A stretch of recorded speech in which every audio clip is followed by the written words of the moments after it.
အားလုံးပဲမင်္ဂလာပါရှင်ဒီနေ့အိမ်မှာမင်းကဂျုံလေးပြုတ်စားမယ်ပေါ့နော်ဒါကအိမ်မှာမင်းပြုတ်တဲ့တလူလေးပြုတ်တာတချို့နီးလန်းနေနဲ့တူချင်မှတူလိမ့်မယ်ပေါ့နော်ဒါကအိမ်မှာမင်းအကိုကြီးပြုတ်ပေးတာပါစိတ်ထဲမှာအရန်စားကျင်လို့ဒါလေးကကြတော့ဂျုံလေးကိုတည်တည်ချာချာလေးရေတန့်စင်ထားမယ်ပေါ့နော်တန့်စင်ပြီးတော့မင်းတို့သမင်းပေါင်းအိုးလေးနဲ့ပြုတ်မယ်ပေါ့နော်သမင်းပေါင်းအိုးကမင်းကဒါနှလုံးကန်အိုးလေးနဲ့မင်းထည့်ပြီးတော့ပြုတ်မှာပါမင်းစားတဲ့သူလေးလှုပ်စားတာပါနော်တယောက်နဲ့တယောက်ကဂျုံကြိုတာချင်းတူချင်မှတူလိမ့်မယ်မင်းကကူဒီဂျုံလေးကို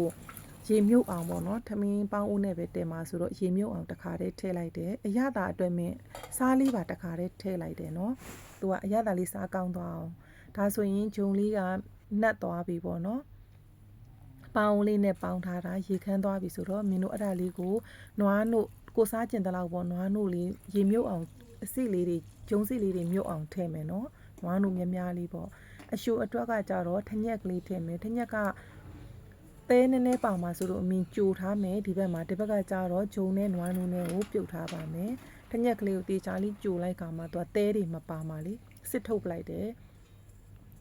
စစ်ပြီးသားထညက်ရည်လေးကိုမင်းဂျုံနဲ့နွားနို့နဲ့ပြုတ်တဲ့ထဲထဲကိုထည့်ပြီးတော့ပြုတ်လိုက်ပါမယ်အခုဆိုရင်အနက်လေးကတော့တော်တော်လေးမှုေးလာပြီစပြုတ်တဲ့ရမယ်ဂျုံစည်းပြုတ်တဲ့ကစားလေးပါထည့်ထားတဲ့အတွက်အရသာလေးကစားကောင်းနေပြီเนาะမတို့ကဲအခုဆိုရင်အရန်မှုေးပြီးတော့ဖောက်ကလေးနေတဲ့ဂျုံစည်းပြုတ်ကလေးကိုရပါပြီဒါလေးကအိမ်မှာဂျုံစည်းရှင်အလွယ်တကူပြုတ်စားလို့ရတယ်မင်းတို့ဒီ Brownie Page ရဲ့ဗီဒီယိုလေးတွေကိုကြိုက်တယ်ဟင်းချက်နီးလေးတွေကိုကြိုက်တယ်ဆိုလို့ရှိရင် Brownie Page လေးကိုလည်း like and follow လေးလုပ်ပေးထားပါဦးเนาะစားကြပါဦးမတို့အမေကတော့ဒီဂျုံပြုတ်ကလေးကိုအရန်ကြိုက်တယ်အာဟာရလည်းဖြစ်တယ်เนาะဒါလေး